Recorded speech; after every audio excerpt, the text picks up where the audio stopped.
Hello students, I'm Kalpana and today in this video we'll study chapter number 9 of class 6, that is living organisms, characteristics and habitats. So living organisms, characteristics and habitat. What is the meaning of this chapter? What is the meaning of title of this chapter? That is living organism characteristics. कि living organisms की जो विशेषताएं होती हैं, उनकी जो characteristics होती हैं, वो characteristics जो इनको living बनाती है ना, जिनकी वजह से हम किसी भी चीज़ को बोलते हैं कि that is living, है ना. कैसे डिफ्रेंशिएट करेंगे? अगर मैं आपसे क्वेश्चन पूछूं कि आप कैसे डिफ्रेंशिएट करेंगे कि कोई चीज़ लिविंग है या नॉन लिविंग है, कैसे बताओगे? कोई डेफिनेशन है? हाँ, हम उनकी क्या बताएंगे? कैरेक्टरिस्टिक्स बताएंगे. क्या बताएंगे? कैरेक्टरिस्टिक. हम कैरेक्टरिस्टिक्स की हेल्प से क्या करते हैं? किसी भी लिविंग और नॉन लिविंग चीज़ को क्या करते हैं? डिफ्रेंशिएट करते हैं. और इस चैप्टर में जो दूसरी चीज़ है वो हम पढ़ेंगे हैबिटेट, कि लिविंग ऑर्गेनिजम्स का जो हैबिटेट है. हैबिटेट क्या होता है? नेचुरल एनवायरनमेंट, जहाँ पे वो रहते हैं, नेचर में जहाँ वो रहते हैं, दैट इज देयर हैबिटेट. उनका घर जो नेचर में है, दैट इज देयर हैबिटेट. तो इस चैप्टर में हम इस चीज के बारे में पढ़ेंगे. So in this chapter let's start with characteristics of living things. So what are the characteristics of living things? Can you tell me? I'm sure you can. Okay, so let's begin with first characteristics. That is, all the living organisms are made up of cells. All the living organisms are made up of cells. Yes, cells. What are cells? So before studying this characteristics, we should first know about cells. Cells are the smallest unit of life. Cells क्या होते हैं? सबसे छोटी जो unit होती है हमारी life की, वो सेल्स होते हैं. जैसे कि एक बिल्डिंग को बनाने के लिए जो सबसे छोटी यूनिट है, दैट इज अ ब्रिक. एक ईंट है ना. एक ईंट से क्या बनता है? एक ईंट लगती है, फिर 2 ईंट, 3 ईंट, है ना. इस तरीके से हम थाउजेंड्स ऑफ ब्रिक्स लगाते हैं और एक पूरी बिल्डिंग तैयार हो जाती है. उसी तरीके से जब हमारी लाइफ बिगिन होती है तो हम सिर्फ क्या होते हैं? एक सिंगल सेल होते हैं. हम क्या होते हैं? एक सिंगल सेल. वो सिंगल सेल क्या करता है? डिवाइड करता है. एक सेल से 2 बनते हैं, 2 से 4, है ना. इस तरीके से क्या होता है? वो डिवाइड होता है. और हम पूरे के पूरे क्या बन जाते हैं? एक पूरे के पूरे ऑर्गेनिज्म उस एक सेल से बन जाते हैं. लेकिन जब हम कंप्लीटली हम क्या करते हैं? ग्रो करते हैं, हमारी ग्रोथ हो जाती है, हम डेवलप हो जाते हैं, तो हम एक सेल से शुरू होते हैं, लेकिन कितने सेल्स में कन्वर्ट हो जाते हैं? Trillions of cells. मतलब आप काउंट भी नहीं कर सकते, इतने ज़्यादा सेल्स, है ना. तो हमारी बॉडी कैसी है? Multi cellular. ओके, तो अभी हम ये पढ़ेंगे कि on the basis of cells organisms are of 2 types. On the basis of cells organisms are of 2 types. That is unicellular organisms and multicellular organisms. Uni means single. Uni means single. That is one. So those organisms which are made up of only one cell, their complete body is made up of only one cell. Those organisms are called unicellular organisms. So examples are amoeba, paramecium, bacteria, even euglena. There are so many organisms which are unicellular. They are made up of only one cell.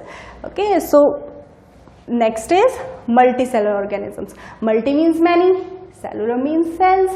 So multicellular organisms which are made up of number of cells, जो बहुत सारे sales से मिलके बनते हैं, that are multicellular organisms. And we as human beings, we are also multicellular organisms. Our body is made up of trillions of cells. Same, animals are also example of multicellular organisms, and plants also. Plants are also the example of multicellular organisms. So जो multicellular organisms होते हैं, उनके जो cells होते हैं, they are of different size. ऐसा नहीं सोचना है कि multicellular है, एक ही सेल से शुरू हुए हैं तो सभी सेल्स का साइज एक जैसा होगा. नहीं, जो multicellular organisms होते हैं उनके सेल्स का साइज भी क्या होता है? डिफरेंट होता है. उन सेल्स की शेप, उनकी जो आकृति होती है, उनकी जो शेप होती है, that is also different. And their function, अगर उनका साइज अलग है, उनकी शेप अलग है, तो वो काम भी क्या करेंगे? अलग करेंगे. ठीक है. तो मल्टी सेलुलर ऑर्गेनिजम्स में क्या होता है? साइज भी डिफरेंट होता है, शेप भी डिफरेंट होती है सेल्स की, और उनका काम भी क्या होता है? डिफरेंट होता है. सो With this characteristics, let's move on to our next characteristic, that is structural organization is found in living things. So अभी यहीं से जो हमने फर्स्ट कैरेक्टरिस्टिक पढ़ी उसी को कंटिन्यू करते हुए ये जो सेकंड कैरेक्टरिस्टिक है ये बोल रही है कि जो हमारे और लिविंग ऑर्गेनिजम्स होते हैं उनमें स्ट्रक्चरल ऑर्गेनाइजेशन होती है. स्ट्रक्चरल ऑर्गेनाइजेशन मतलब उनमें जो सेल्स हैं वो क्या करते हैं, डिवाइड करते हैं. सेल्स क्या स्ट्रक्चर में चेंज होता है, समझ आ रही है. स्ट्रक्चरल ऑर्गेनाइजेशन होती है. पहले क्या बनता है, एक सिंगल सेल होता है. क्या होता है, एक सिंगल सेल होता है. फिर वो सिंगल सेल क्या करता है, वो डिवाइड करता है. क्या करता है, डिवाइड करते हैं. वो सिंगल सेल क्या करते हैं, डिवाइड करते हैं और एक मास ऑफ सेल्स बन जाता है. मास ऑफ सेल्स मतलब बहुत सारे सेल्स का क्या बन जाता है, ग्रुप बन जाता है. और उस ग्रुप्स ऑफ सेल्स को क्या बोलते हैं हम, टिश्यूज. ग्रुप ऑफ सेल्स को क्या बोलते हैं हम, टिश्यूज. तो फिर टिश्यूज के बाद क्या होता है, ये टिश्यूज बन गए. ये टिश्यू बन गए, ये टिश्यू है. तो बहुत सारे टिश्यूज जब आपस में जुड़ते हैं तो क्या बन जाता है, ऑर्गन बन जाता है. लेट्स से हार्ट बन गया या हमारा स्टमक बन गया. क्या बन गया, स्टमक बन गया. आपकी बुक में फिगर दे के रखी हुई बेटा, वहां पे आप देख लेना कि जैसे कि सबसे पहले एक सेल बना. सेल में क्या हुई, डिफ्रेंशिएशन हुई. सेल टूटे और वो डिवाइड किए और क्या बन गया, ग्रुप ऑफ सेल्स. बहुत सारे सेल्स बन गए. फिर वो बहुत सारे सेल्स के डिफरेंट ग्रुप आपस में, लेकिन वो सेल्स क्या होते हैं, अगर एक टिश्यू बन रहा है तो उस टिश्यू में सेम साइज के सेल होंगे, सेम शेप के सेल होंगे और उन सब सेल्स का फंक्शन भी क्या होगा, सेम होगा. तो इस तरीके से अलग अलग टिश्यूज बनते हैं. समझ आ रही है, अलग अलग टिश्यूज बनते हैं और वो टिश्यूज आगे जाके क्या बनाते हैं, अलग अलग ऑर्गन्स बनाते हैं. जैसे कि हमारे डाइजेस्टिव सिस्टम का कोई ऑर्गन ले लो, जैसे कि स्टमक है. समझ आ रही है. तो जो स्टमक है, अपने इंटेस्टाइन्स हैं, अपना फूड पाइप है ना, ये जो सारे जो ऑर्गन्स हैं ये किससे बने, ये एक टिश्यू से बने. समझ आ गया. जैसे हमारा हार्ट है तो हार्ट क्या है, हार्ट के टिश्यूज अलग थे क्योंकि हार्ट का जो काम है वो अलग है, इसलिए हार्ट के जो सेल्स थे वो डिफ्रेंशिएट हुए, उन्होंने एक अलग टाइप का टिश्यू बनाया. फिर उन टिश्यू ने एक ऑर्गन बनाया और वो ऑर्गन क्या बना, हार्ट बना. समझ आ रही है. फिर वो डिफरेंट ऑर्गन्स, जैसे कि अभी मैं बात करती हूँ डाइजेस्टिव सिस्टम की. तो डाइजेस्टिव सिस्टम के मुझे ऑर्गन्स के नाम बताओ. फर्स्ट ऑर्गन माउथ है, लेकिन माउथ के अंदर क्या होते हैं, डिफरेंट ऑर्गन. जैसे हमारे टीथ होते हैं, टंग होती है ना, तो ये सारे ऑर्गन्स मिले. उसके बाद क्या आई, फूड पाइप आई. फिर फूड पाइप के साथ क्या फूड पाइप क्या गया, स्टमक. फिर स्टमक के बाद क्या आया, स्मॉल इंटेस्टाइन, लार्ज इंटेस्टाइन. ये सब क्या है, डिफरेंट ऑर्गन्स हैं. ये क्या है, सारे ऑर्गन्स हैं. समझ आई. और ये जब डिफरेंट ऑर्गन्स आपस में मिलते हैं तो क्या बनता है, ऑर्गन सिस्टम. क्या बनता है, ऑर्गन सिस्टम. जैसे कि डाइजेस्टिव सिस्टम. तो डाइजेस्टिव सिस्टम क्या है, डिफरेंट ऑर्गन्स आपस में जुड़े, उन्होंने एक सिस्टम बनाया और वो सिस्टम किस चीज में हेल्प करता है, डाइजेशन में हेल्प करता है. समझ आ गई. अब देखो, अब ये डिफरेंट ऑर्गन सिस्टम जब आपस में मिलते हैं तो क्या बनता है अभी, तो बन जाता है एक पूरा का पूरा कंप्लीट ऑर्गेनिज्म. पूरा का पूरा एक ऑर्गेनिज्म बन जाता है, एक लिविंग ऑर्गेनिज्म बन जाता है. ये समझ आ गया, क्लियर हो गया कि स्ट्रक्चरल ऑर्गेनाइजेशन कैसे होती है. पहले सेल्स बने, सेल्स से टिश्यूज बने, टिश्यूज ने क्या बनाए, ऑर्गन बनाए और वो डिफरेंट ऑर्गन्स आपस में कंबाइन हुए, जुड़े आपस में और उन्होंने एक ऑर्गन सिस्टम बनाया. फिर बॉडी के डिफरेंट ऑर्गन सिस्टम, जैसे कि circulatory system, digestive system, excretory system, nervous system, ये सारे क्या किए, आपस में मिलजुल कर काम करते हैं आप और क्या बनाते हैं, कंप्लीट पूरा का पूरा ऑर्गेनिज्म बना देते हैं. तो that is our structural organisation in living things. Our next character is movement. जो लिविंग ऑर्गेनिजम्स होते हैं वो मूवमेंट करते हैं. अब तुम बोलोगे कि मैम नॉन लिविंग थिंग्स भी मूव करती हैं, जैसे कि हमारी कार भी मूव करती है, हमारा मून भी मूव करता है. ये सब चीजें मूव करती है. इवन जो हमारे इलेक्ट्रिकल अप्लायंसेस है वो भी मूव करते हैं. लेकिन उस मूवमेंट में और जो लिविंग बीइंग्स में जो मूवमेंट होती है ना, उसमें बहुत डिफरेंस होता है.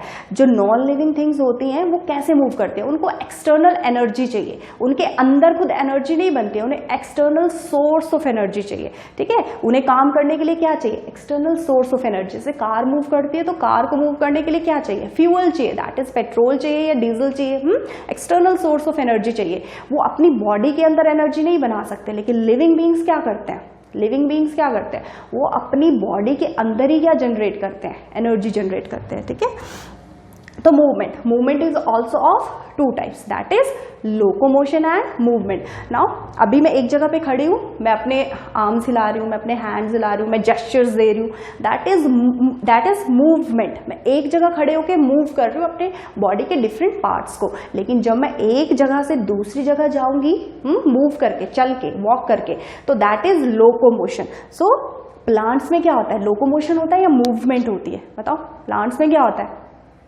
मूवमेंट होती है, क्योंकि प्लांट्स तो मूव कर नहीं सकते, वो एक जगह से दूसरी जगह तो जा नहीं सकते. लेकिन प्लांट्स के जो डिफरेंट बॉडी पार्ट्स हैं वो क्या करते हैं? मूवमेंट शो करते हैं. जैसे कि तुमने वो देखा है प्लांट, टच मी नोट या मिमोसा पुडिका जिसे बोलते हैं ना, छुई मुई, जब उसको हम टच करते हैं तो वो उसके लीव्स क्या करते हैं? श्रिंक कर जाते हैं. क्या कर जाते हैं? श्रिंक हो जाते हैं. श्रिंक हो जाते हैं मतलब मूवमेंट शो करें. अभी तुमने सनफ्लावर देखा होगा, ठीक है, सूरजमुखी का फूल. तो जैसे जिस डायरेक्शन में सन मूव करता है वो सनफ्लावर भी क्या करता है? उसी डायरेक्शन में मूव करता है, उसी तरफ मुड़ जाता है जिस तरफ सूरज जाता है. तो that is also a movement shown by plant ना. तो that is movement in plants. अभी ह्यूमंस में क्या होता है? ह्यूमंस दोनों चीजें कर सकते हैं, वो मूवमेंट भी कर सकते हैं, वो लोकोमोशन भी करते हैं, है ना. तो ये टू टाइप्स की. तो जो लिविंग थिंग्स होंगी वो क्या शो करेंगी? मूवमेंट शो करेंगी. नॉन लिविंग थिंग्स भी मूव करती हैं, लेकिन उनका सोर्स ऑफ एनर्जी क्या होता है? एक्सटर्नल सोर्स ऑफ एनर्जी होता है. Next is our food. तो लिविंग ऑर्गेनिजम्स नीड फूड. तो लिविंग ऑर्गेनिजम्स को अपने डिफरेंट जितनी भी वो बायोलॉजिकल एक्टिविटीज करते हैं, जितने भी लाइफ प्रोसेसेस होते हैं, लाइफ प्रोसेसेस मीन्स न्यूट्रिशन, सांस लेना, खाने को डाइजेस्ट करना, ये हार्ट बीट करना, दिल का धड़कना, है ना, जो अपना सर्कुलेटरी सिस्टम होता है, तो ये सारे लाइफ प्रोसेसेस होते हैं. तो अभी जैसे मैं बोल रही हूँ, आप लोग सुन रहे हो, पढ़ रहे हैं, इवन जब हम सोते हैं तब भी बॉडी को किस चीज़ की ज़रूरत होती है? एनर्जी की. और हमारा एनर्जी सोर्स क्या है? हमारा एनर्जी सोर्स है फूड. तो जितनी भी लिविंग थिंग्स होंगी वो बिना खाने के जिंदा नहीं रह सकती. उन्हें क्या चाहिए होता है? फूड चाहिए होता है. और जो ये फूड होता है, इनका मोड ऑफ न्यूट्रिशन अलग होता है. देखो, लिविंग थिंग्स का मोड ऑफ न्यूट्रिशन क्या होता है? अलग अलग होता है. जैसे कि अगर हम प्लांट्स की बात करें तो उनका मोड ऑफ न्यूट्रिशन क्या है? Autotrophic. Autotrophic means they are self feeders. वो अपना खाना क्या करते हैं? खुद बनाते हैं. They are producers. वो अपना खाना खुद प्रोड्यूस करते हैं by the process of photosynthesis. हमने फोटोसिंथेसिस के बारे में 7th क्लास में भी पढ़ा है और आगे हम पढ़ेंगे, ठीक है. सॉरी, हमने 5th क्लास में पढ़ा है. तुम तो 6th क्लास में, 7th में कैसे पहुंच गए भाई? हैं 5th क्लास में पढ़ा है, ठीक है. हमने थोड़ा सा पढ़ा है. नेक्स्ट क्लासेस में तुम इसे इलेबोरेट करके पढ़ोगे, पर अभी सिर्फ इतना पता होना चाहिए तुम्हें कि जो प्लांट्स हैं वो अपना खाना बनाते हैं by the help of by the process of photosynthesis, and that is why they are called as autotrophs. Auto means self, है ना, देमसेल्व्स, खुद, एंड ट्रॉफ्स मीन्स सिंथेसिस, ठीक है. तो ऑटोट्रॉफ्स खुद खाना बनाते हैं. And heterotrophs, hetero means hetero depend करते हैं, अदर्स. हेट्रो मीन्स अदर्स, समझ आई. एंड ये ट्रॉफ का मतलब होता है न्यूट्रिशन. तो ये अपनी न्यूट्रिशन किससे लेते हैं? अदर ऑर्गेनिज्म से लेते हैं. जैसे हेट्रोट्रॉफ्स का एग्जांपल है ह्यूमंस, हम सब, एनिमल्स, है ना, बर्ड्स. जितने भी तुम अपने आसपास चीजें देखते हो ना, जो ज्यादातर प्लांट्स को छोड़ दो, बाकी जितनी चीजें दिखती हैं जो लिविंग है वो मतलब कि मोस्ट ऑफ द टाइम्स क्या होती हैं? हेट्रोट्रॉफ्स होती है. वो अपना खाना क्या करते हैं? हम अपना खाना कहाँ से लेते हैं? डायरेक्टली और इनडायरेक्टली प्लांट से ही लेते हैं. जैसे कि अगर हम कोई प्लांट फूड आइटम खा रहे हैं, हम सब्जी खा रहे हैं, हम फ्रूट्स खा रहे हैं, हम कोई अनाज खा रहे हैं, तो वो हम डायरेक्टली प्लांट से ले रहे हैं. लेकिन अगर हम दूध पी रहे हैं, मालूम मिल्क ले रहे हैं, हम बटर खा रहे हैं, हम दही खा रहे हैं, तो ये सब कहाँ से आता है? ये डेयरी प्रोडक्ट्स हैं, एनिमल से मिल रहे हैं. लेकिन एनिमल क्या खाता है? मिल्क यील्डिंग एनिमल्स क्या खाते हैं? काऊ, बफलो क्या खाती हैं? ग्रास खाती हैं, है ना, प्लांट्स खाती हैं. तो हम डायरेक्टली और इनडायरेक्टली किसके ऊपर डिपेंड करते हैं? ऑटोट्रॉफ्स के ऊपर, प्लांट्स के ऊपर अपने खाने के लिए, ठीक है. तो हमने पढ़ा कि मोड ऑफ न्यूट्रिशन क्या होता है? खाना खाने का तरीका क्या, मतलब कि कैसे हम खाना बना रहे हैं, अपना खाना कैसे हम अटेन कर रहे हैं, कैसे हम खा रहे हैं, ठीक है. तो दैट इज 2 ways में, autotrophic mode of nutrition and heterotrophic mode of nutrition. अब next characteristic is respiration. This characteristic name is respiration. Okay.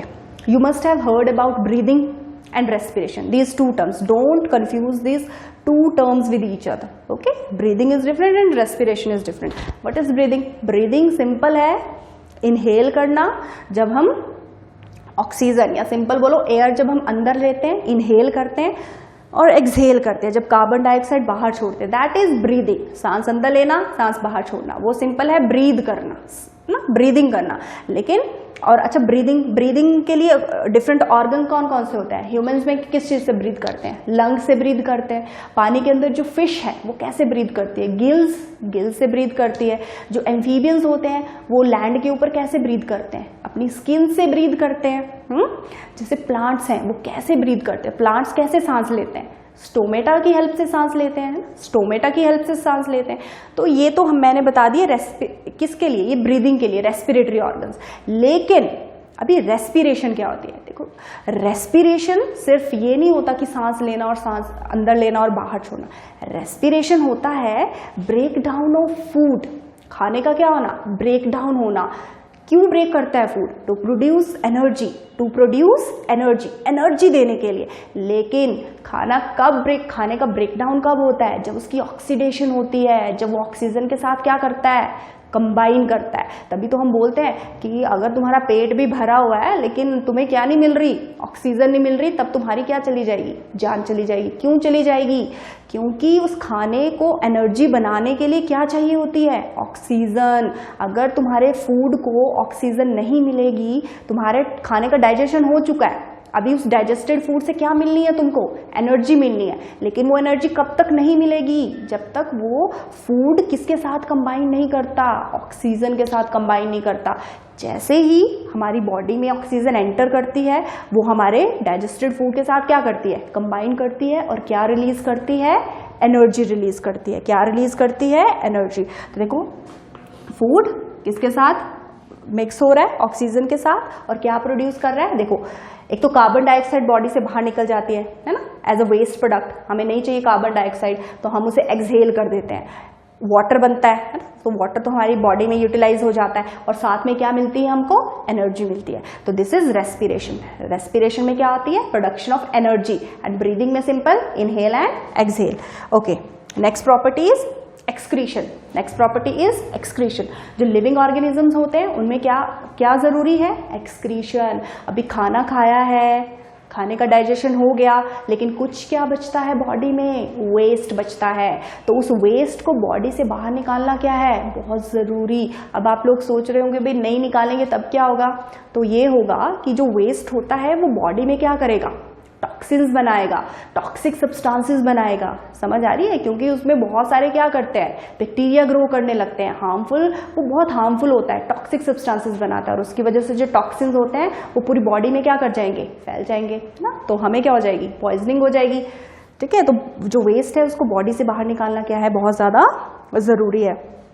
तो हम अपनी बॉडी से वेस्ट किस किस फॉर्म में बाहर निकालते हैं? हम फीसिस की फॉर्म में बाहर निकालते हैं ना, सॉलिड सेमी सॉलिड वेस्ट अपनी बॉडी से बाहर निकालते हैं. हम यूरिनेट करते हैं, यूरिन की फॉर्म में हमारी बॉडी से वेस्ट बाहर निकलता है. स्वेट, जब पसीना पड़ता है, पसीना क्या है?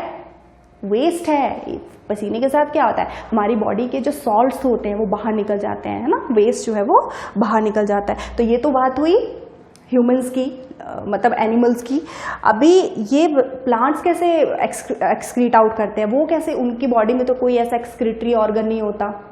जैसे कि हमारे अंदर तो किडनीज होती हैं, है ना. हमारी बॉडी में मतलब ऐसे ऑर्गन्स प्रेजेंट होते हैं जहाँ से हम अपने बॉडी वेस्ट को क्या कर सकते हैं? बाहर निकाल सकते हैं.